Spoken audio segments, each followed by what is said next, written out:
Please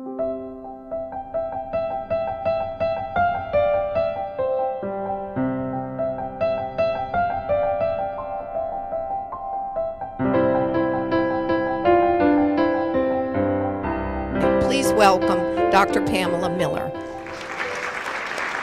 Well, I am deeply honored to be here, and I have totally enjoyed the wonderful planning.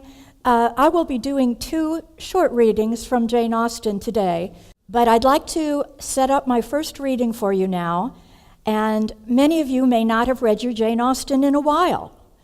So let me give you a little background, because it is so well written by Miss Jane Austen. If we're all human beings, we should be able to relate. It is the conversation between Mr. Bennet and Mrs. Bennet at the breakfast table. Now, the Bennets are in a difficult situation because they have 5 daughters, and the property that they are living on in Longbourn cannot pass to a daughter. It has to go to a male heir.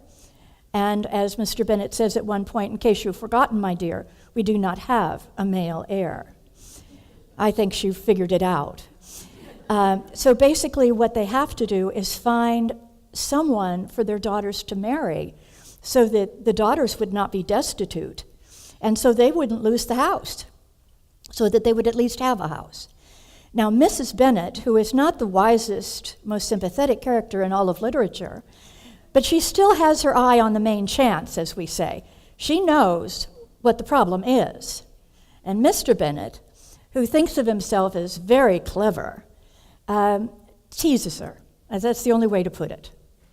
And so I don't know if any of you have ever had the experience with sitting around a breakfast table with 2 people who have been married quite a long time, and they know how to work each other pretty well.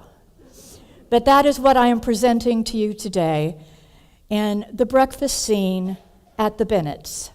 Mr. Bennet, we definitely think, was probably reading the Times, when he is interrupted by his dear wife. "My dear Mr. Bennet, have you heard that Netherfield Park is let at last?" Mr. Bennet was silent. "But it is," she said, "for Mrs. Long told me all about it, and she has just been here."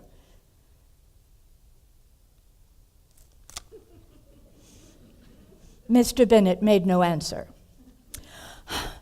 "Do you not want to know who has taken it?" "You want to tell me, and I have no objection to hearing it." "Why, my dear, you must know Mr. Long says that Netherfield is taken by a young man of large fortune from the north of England, that he came down on Monday in a chaise and four to get a look at it, and was so much delighted that he agreed with Mr. Morris immediately, and some of his servants are going to be in the house by the end of the week." "What's his name?" "Bingley." "Is he married or single?" "Single, my dear, to be sure. A single man of large fortune, 4,000 or 5,000 a year. What a fine thing for our girls." "How so? How can it affect them?"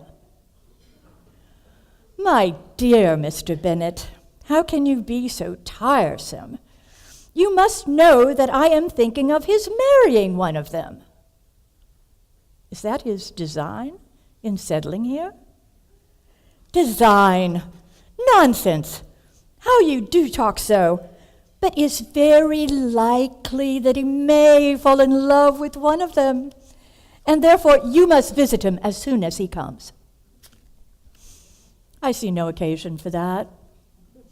You and the girls may go, or send them by themselves, for that will perhaps be better, for as you are as handsome as any of them, he might like you the best of the party." Oh, my dear, you flatter me.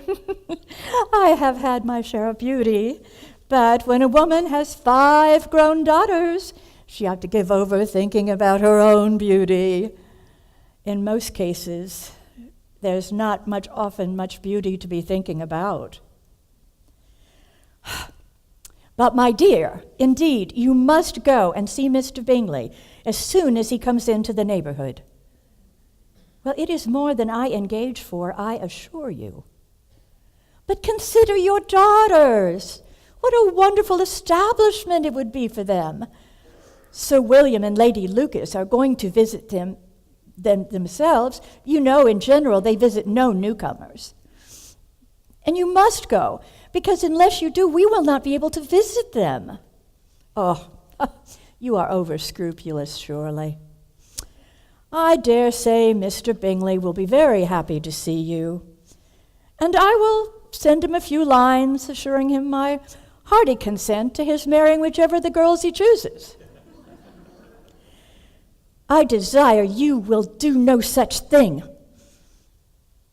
There you go. You were always suggesting Lizzie, but Lizzie is not any better. Jane is twice as handsome, and Lydia is twice as good-natured, but you are always thinking of Lizzie. Well, they have none of them much to recommend them. They are all silly and ignorant like other girls. But Lizzie has a little bit more quickness. Mr. Bennet, how can you abuse your own children in such a way? You take delight in vexing me. You have no compassion on my poor nerves. You mistake me, my dear. I have a high regard for your nerves. They are my old friends. I have heard you mention them with consideration these 20 years at least. Oh, but you do not know what I suffer. No, but I hope you will get over it and live to see many young men of large fortune to come into the neighborhood. It's no use to us if 20 such should come, since you will not visit them. Depend on it, my dear, that when 20 such young men come, I will visit them all.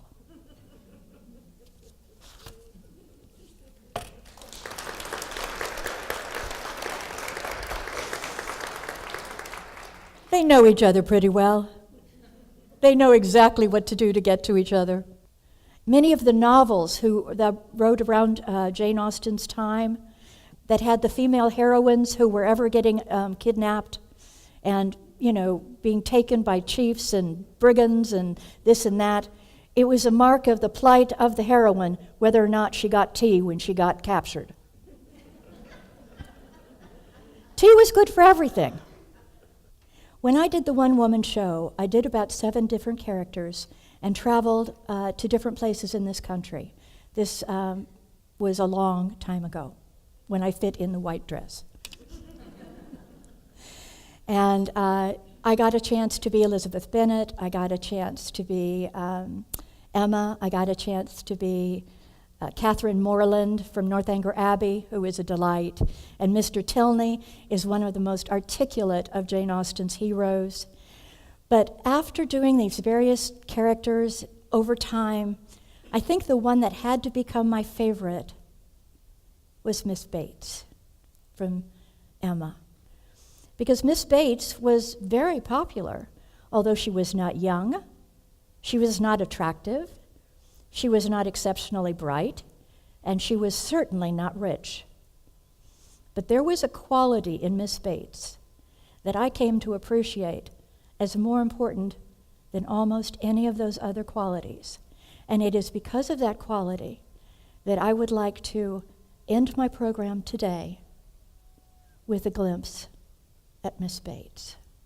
This is the situation. Miss Bates, after they were planning a lovely assembly ball in Highbury, and it was going to be an opportunity for all the first families, and naturally Emma Woodhouse was the first family, to entertain their friends, everyone to get all dressed up, and to go, and Miss Bates was there with her niece, Jane Fairfax. Jane Fairfax's antecedents were foggy, But she ends up being our heroine who is most classical, the one we don't know much about her origins, but she's a natural lady, and Miss Bates just adores her niece, Jane Fairfax, and of course loves and takes care of her mother. So the thing about Miss Bates that's so unusual is she pretty much talks nonstop. So I'd like to just read to you from this, and hopefully you'll be able to imagine the people that she is interacting with, even though you only see her reaction to them. I will give you a heads up. Mrs. Elton is an insufferable snob who tries to patronize Miss Bates terribly. Okay, that's a heads up. Miss Bates and Miss Fairfax, her niece, escorted by the two gentlemen, walked into the room. And although Mrs. Elton, acting as if she, rather than Mrs. Weston, was the hostess, welcoming her gifts, opened her mouth to speak, her words, everybody's words, were soon lost under the incessant flow of Miss Bates, who came in talking and had not finished her speech under many minutes after her being admitted into the circle at the fire. As the door opened, she was heard to say, "So very obliging of you. No rain at all. Nothing to signify.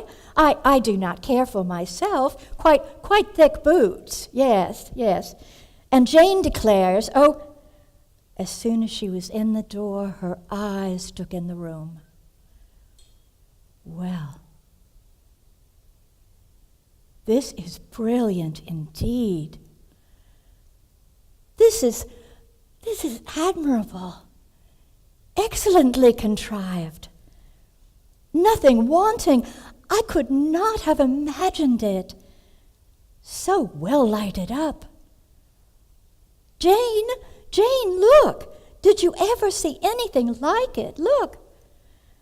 Oh, Mr. Weston, you must really have had Aladdin's lamp. Oh, yes, Mrs. Weston. Very well, I thank you. Yes, I hope you are quite well. Very happy to hear it. I was so afraid, that you might have a headache, since you went back and forth because you had so much to do. How much trouble you must have gone to. Yes. Delighted to hear it, indeed. Yes. Oh, dear Mrs. Elton. So obliged to you for the carriage. Excellent time. Jane and I were quite ready. Did not keep the horses waiting a moment. No, most comfortable carriage. Yes, I'm sure our thanks are also due to you, Mrs. Weston, on that score. Miss Elton had so kindly sent a note to Jane, or we should have been, oh my gosh, 2 carriages, but 2 offers in one day. Never were such neighbors. I said to my mother, upon my word, ma'am, thank you. My mother is remarkably well. Gone to Mr. Woodhouse's, I made her take her shawl, yes. The evenings are not warm. Her large new shawl. Mr. Dixon's wedding present, So kind of her to think of my mother. Bought at Weymouth, Yes, Mr. Dixon liked the olive one, but Colonel Campbell preferred this one. And there were 3 others, Jane said. They hesitated about it for some time. My dear Jane, are you sure you did not wet your feet? Are you sure? It was but a drop or 2, wasn't it? But I am so afraid. Mr. Frank. I'm so thankful to see you. There was a mat, wasn't there, for her to step on. I'll never forget your extreme politeness, Mr. Frank. Mr. Frank Churchill, I must tell you that my mother's glasses have never been at fault since. You fixed that rivet, and it has stayed fixed. My mother often talks of your good nature. Does she not, Jane? Yes, we often talk of Mr. Frank Churchill, yes. Oh, here's Miss Woodhouse. Oh, dear Miss Woodhouse. Oh, how do you do? Very well, I thank you, yes. Such a transformation I must not compliment, I know. That would be rude, upon my word. Miss Woodhouse, you do look. How do you like Jane's hair? No hairdresser from London could have done as well. Do I hear another carriage? Oh, that would be Mr. and Mrs. Coles. Upon my word, this is charming. To be standing about among such friends, and such a noble fire. I'm quite roasted. No coffee, I thank you. Never take coffee, no. A little tea, yes. If you please, sir, by and by. A little tea, no hurry. Oh, here it comes. Everything is so good.